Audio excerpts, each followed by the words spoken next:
In this tutorial, you will learn how to add YouTube to the home screen on your iPhone running iOS 18.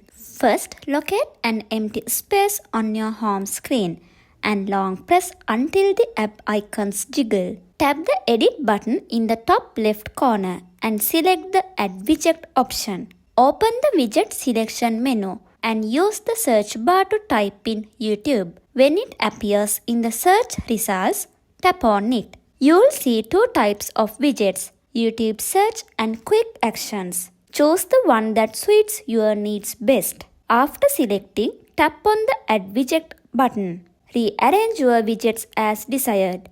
Once satisfied, tap Done button at the top right corner to save your changes. If you have any questions, let me know in the comments.